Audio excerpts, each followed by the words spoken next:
Bienvenue à tous pour la séance numéro 2 de notre chapitre Espace et paysages de l'urbanisation. Alors normalement, grâce à la séance numéro 1, vous avez compris que l'urbanisation dans le monde a progressé.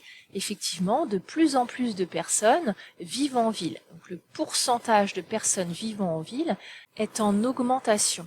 De plus, vous avez dû également, grâce à la séance numéro 1, vous rendre compte que ce sont les villes essentiellement d'Afrique, mais aussi d'Asie, qui connaissent la plus forte progression, la plus forte augmentation de leur population. Ce sont donc les continents les moins urbanisés qui voient leurs villes s'agrandir et augmenter le plus. C'est normal car ils ont encore une marge de progression.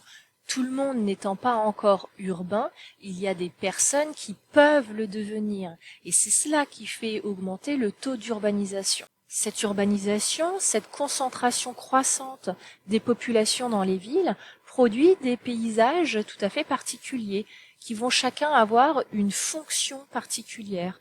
Des quartiers d'affaires, des espaces résidentiels, des espaces touristiques, des quartiers résidentiels populaires, mais aussi des lotissements à perte de vue. Nous en arrivons donc à notre deuxième partie, paysage de l'urbanisation des centres et des périphéries.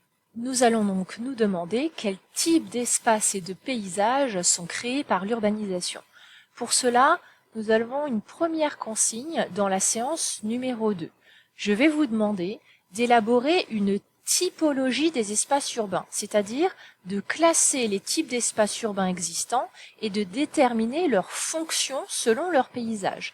Donc vous allez devoir observer plusieurs paysages urbains. Ces paysages, je les ai postés sur le blog. On les trouve dans les documents pour la séance 2. Voilà, documents pour la séance 2, ils sont là. Je vous les ai classés en fonction des quartiers, donc quartiers centraux, puis quartiers périphériques. Vous allez prendre le temps d'observer ces différentes photographies. Puis, pour chaque espace, vous décrirez le paysage urbain que vous voyez. Décrire, ça veut dire ce que l'on voit. Puis, une fois que vous avez fait la description, eh bien, vous essayez de deviner la fonction et le type de population qui peut vivre dans ce genre d'espace urbain. D'accord ? Donc là, il vous suffit de cocher. Si vous ne pouvez pas imprimer, vous reproduisez le tableau, ce n'est pas bien compliqué. Et pour fonction et population, vous ne recopiez pas tout. Vous indiquez là ou les fonctions correspondant à l'espace décrit. Les photographies proposées sont très variées. Vous avez une première colonne qui ne va présenter que des photographies venant de Mexico, mais de quartiers très très différents. L'autre partie du tableau concerne d'autres villes placées à des endroits très différents, très éloignés les uns des autres. Donc il y a Istanbul, Shanghai, Nairobi, Los Angeles. Sur chaque ligne du tableau, vous avez donc Mexico et le cas d'une autre ville. Les deux documents s'intitulent de la même façon, c'est le doc A. Vous aurez à les décrire dans la même case, cela veut dire que ces espaces, ces paysages ont des points communs, même si ces villes sont parfois très éloignées les unes des autres. Cet exercice a plusieurs objectifs. Le premier, vous faire comprendre que la mondialisation produit des paysages urbains similaires d'une métropole à une autre. Vous vous en rendrez compte en observant les photographies du tableau. Le deuxième objectif, c'est vous faire comprendre l'organisation de ces métropoles entre le centre et leur périphérie.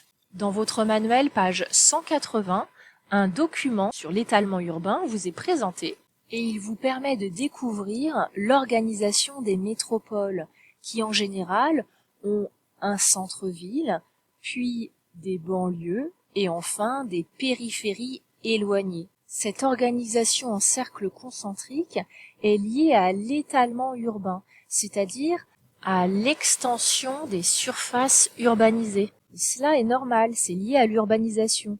Plus de gens se concentrent et viennent habiter en ville, plus les villes s'agrandissent. Le troisième objectif est de vous permettre, par la description, de reconnaître la fonction de l'espace urbain. Effectivement, vous allez observer plein de photographies différentes et l'objectif ce sera qu'à la fin vous soyez capable de reconnaître des types de quartiers différents dans chaque ville. Avant de remplir ce tableau, je vous conseille d'aller dans le planisphère de fin de cahier et d'aller placer Mexico. Donc il faut changer de continent, aller sur le continent américain. Vous repérez le Mexique et Mexico est situé ici. Vous placez donc la ville dans votre planisphère de fin de cahier. Je vous ai aussi mis un plan de la ville de Mexico sur le blog. Une fois le tableau rempli, vous ferez une petite phrase bilan en répondant à la question « Que remarquez-vous ?» et il ne vous restera plus qu'à faire le travail d'hypothèse. Ce travail est assez simple.